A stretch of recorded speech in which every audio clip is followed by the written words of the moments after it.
وہ درخواستیں کرتا رہا، گزارشیں کرتا رہا، خطرات ہیں، انصاف چاہیے، پروٹیکشن چاہیے، حفاظت کریں اس کو معتبر ذرائع سے یہ تمام انفارمیشن تھی۔ اب ظاہر ہے یہ ارشد شریف خود بتا رہے ہیں، خود کہہ رہے ہیں کہ مجھے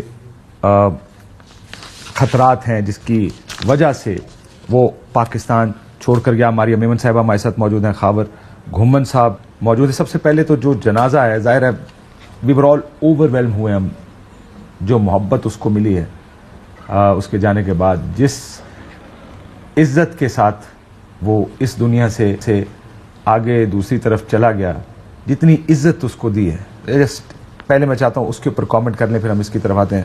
گھومن صاحب۔ کاشف بھائی، امام احمد بن حنبل کا فرمان ہے کہ ہمارے جنازے فیصلہ کریں گے کہ حق پر کون تھا۔ آج آپ بھی وہاں پہ موجود تھے، میں بھی تھا اسلام آباد کے اندر، آلموسٹ برس سے کافی زیادہ لوگ آئے ہوئے تھے، وہاں پہ کافی لوگوں سے ملاقات بھی ہوئی۔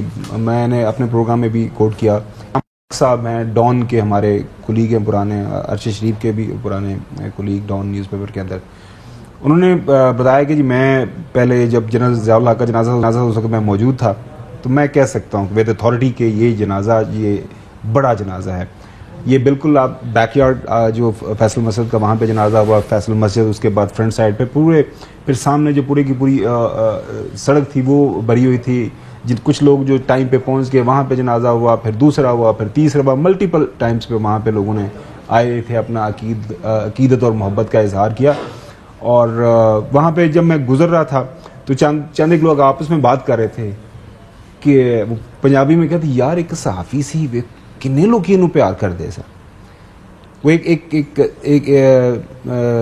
گھنٹے کا پروگرام تھا، 35-36 منٹ ٹائم ہوتا تھا، وہ آ کے اپنے دل کی بات کرتا تھا، وہ فیکٹ شیئر کرتا تھا، ریزونیٹ کرتے تھے لوگوں میں، وہ حقائق لوگوں کے سامنے رکھتے تھے۔ آپ جو ساری باتیں بتا رہے ہیں کہ وہ کبھی بھی الزام تراشی نہیں کرتا تھا، ہمیشہ اس کے پاس کوئی نہ کوئی ڈاکومنٹ ہوتا تھا کہ جی یہ میرے پاس ڈاکومنٹ ہے، کوئی بھی آنا چاہتا ہے اس کے اوپر بات کرے، حقائق کرے۔ وہ تو ایک جسے جینوئن جرنلزم کہتے ہیں، اوریجنل جرنلزم کہتے ہیں، وہ کر رہا تھا۔ باقی جو اب یہ جو ایک آرگومنٹ ہے کہ جی اس کو نہیں، پاکستان کے اندر کوئی تھریٹ نہیں تھا، اسلام آباد ہائی کورٹ کی ابھی 2 مہینے پہلے جسٹس اطہر منیلا صاحب کی ججمنٹ ہے، شعیب رزاق، بیرسٹر شعیب رزاق صاحب وکیل تھے، جب یہ ملٹیپل جب UFIRs آپ نے بتائی ہیں، پتہ نہیں کہاں سے کس نے کر دی، چمن سے لے کر گلگت۔ وہ ایک وی لاگر ہیں بطی اللہ جان صاحب، وہ وہاں پہ بات چیت کر رہے تھے، ان کے ساتھ انہوں نے وی لاگ کیا اور اسی کو بنیاد بنا کے وہ FIRs ہوئیں۔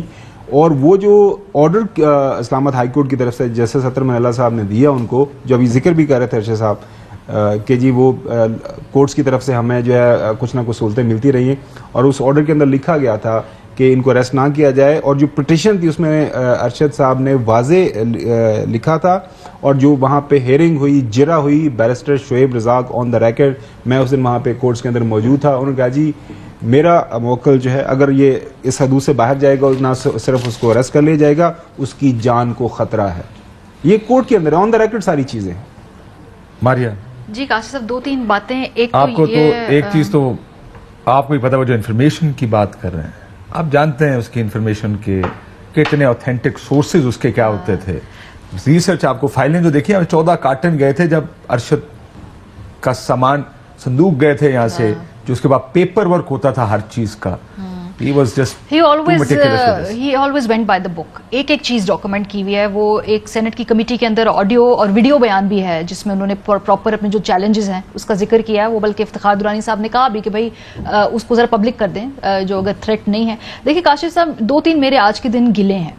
ایک تو گلہ یہ ہے کہ نا ہمارے مشرقی معاشروں میں نا کچھ روایتیں ہوتی ہیں، جب تک میت دفن نہیں ہو جاتی اس کو آپ صحیح طریقے سے سینڈ آف نہیں کر دیتے۔ ایک گریف کا نا ایک بڑا گریسفل پیریڈ ہوتا ہے جو آپ دیتے ہیں ان لوگوں کے ساتھ جن کا کوئی چلا گیا ہو، وہ گریس میں نے نہیں دیکھی۔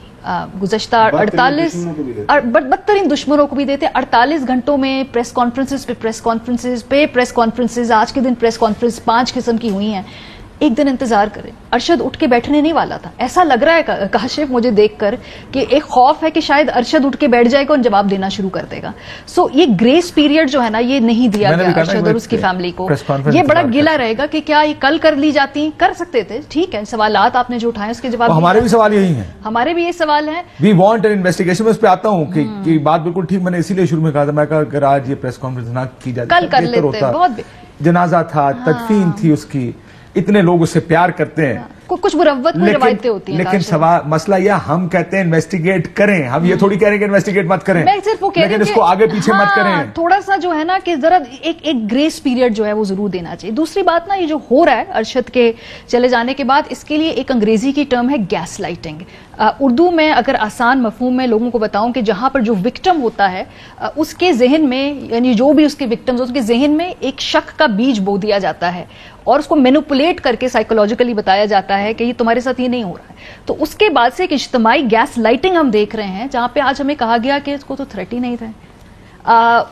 क्या ये लोग जो एक एक चीज डॉक्यूमेंट करने वाले, जो अरशद है जिसके वीलॉग्स हैं, जिसके प्रोग्राम्स हैं, जिसके से क्लिप्स निकाल के खत दिखाने के बाद भी इस मुल्क के सदर साहब को, जो कि इस मुल्क के सरबराह हैं, आईनी सरबराह हैं और सुप्रीम कमांडर हैं, उनको ये खत जाता है और उसके बाद क्या जो बाकियों को ये मालूम नहीं होता, तो कुछ मेरे लिए इसको जरा मानना मुश्किल, उन्होंने वजीर आजम को खत मानना मुश्किल हो जाएगा. सदर ने वजीर आजम को खत लिखा. जी जी जी. चीफ जस्टिस ऑफ पाकिस्तान को अरशद ने खत लिखा. हाँ. अरशद शरीफ साहब ने. तो क्या अब वो पाकिस्तान के हर फर्द को इंडिविजुअली खत लिखता नहीं, उसने सदर को लिख दिया. ये उसकी गवाही है, उसके जाने के बाद भी उसकी अपनी जुबान में ये गवाही है. ये आपका मेरा वर्जन नहीं है. वो शुक्र है ये चीजें डॉक्यूमेंट करके चला गया काशिफ. अगर ये ना डॉक्यूमेंट होता तो फिर तो हम हमारे जैसे होते तो उन्होंने डॉक्यूमेंट. हम बिल्कुल पहले कहा वो जो डिटेलिंग है ना उसकी, दैट फोकस ऑन डिटेल, वो अरशद ही करता था. सो ये चीजें तो गलत नहीं बोल सकती ना, क्या वो 16 FIR तो गलत नहीं बोल सकती हैं.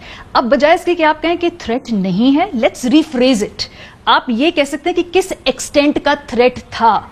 आपने अगर ये आपका ख्याल है कि उस एक्सटेंट का थ्रेट नहीं है कि जहां पे मुल्क छोड़ना पड़े, तो थोड़ा रिफ्रेज कर लें. क्योंकि जो जाने वाले वो अपनी जबान से कह गया है कि मुझे थ्रेट था, तो सवाल को थोड़ा चेंज कर लें. ठीक है, हम कहते हैं आप लोगों के भी इसमें तहफुजात होंगे, पर ये इज्तिमाई गैस लाइटिंग ना करें खुदा के वास्ते. देयर वॉज अ विक्टिम जो समझता था कि मैं खतरे में हूं और वो लिख गया, और फिर उसने मर के, काशिफ साहब भी प्रूव कर दिया कि वो खतरे में था.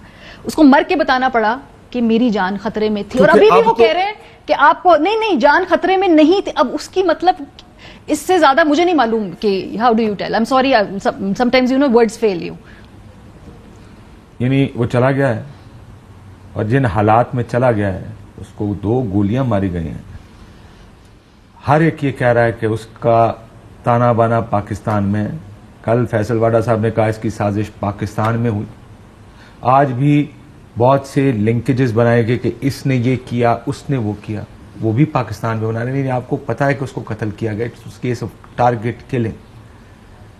हालांकि उनकी पुलिस कह रही है कि हमने मारा है, लेकिन यहां सब कह रहे हैं कि नहीं, ये यहां से कुछ हुआ है जिसके बाद, और फिर आप कहते हैं थ्रेट कोई नहीं. मुझे थ्रेट कहीं से भी हो, थ्रेट आपको खतरा कहीं से भी हो, खतरा तो था जो आज नजर आया, जो पिछले 4 दिन 5 दिन पहले नजर आया, साबित हुआ कि खतरा. उसकी मैयत से नहीं पता चल रहा कि किस लेवल का, यानी जान से मार देने का जो थ्रेट जिसका वो बात किया वो सच साबित नहीं हुआ. दूसरा ये भी है मारिया मेमन साहब, मैं ब्रेक लेने से पहले, कि ये जो FIR थी 16, ये दिल भी किसी का नहीं करता कि उसको नंगा किया जाए, उसकी तस्वीरें बनाई जाए, उसको टॉर्चर किया जाए. कुछ पता नहीं कि जिसको उठाया जाए या इन FIR के बाद अगर अरेस्ट होती है उसके बाद क्या होगा. ये भी इन इटसेल्फ एक थ्रेट है. बहुत से लोग सिर्फ ये नहीं करवाना चाहते. तो शायद अगर आप ये कह देते कि जी हाँ ये FIR हैं, ये तो जी इन्होंने की हैं, तो उसको ये भी तो खतरा होगा कि पता नहीं मुझे गिरफ्तार करके मेरे साथ क्या होगा. क्योंकि जिस दिन अरशद मुल्क छोड़ के गया, उससे अगले दिन अमाद यूसुफ साहब को, जो सीनियर एग्जीक्यूटिव वाइस प्रेसिडेंट हैं ARY के, उसी रात को उसको गिरफ्तार किया गया. उसी रात को उसको उठाया गया, मेन दरवाजा तोड़ा गया. जब वो बाहर निकला लाउंज में तो 25 लोग खड़े थे, भरना किया गया. Nobody wants this. कोई नहीं ये चाहता. ये भी याद रखें, ये भी थ्रेट है.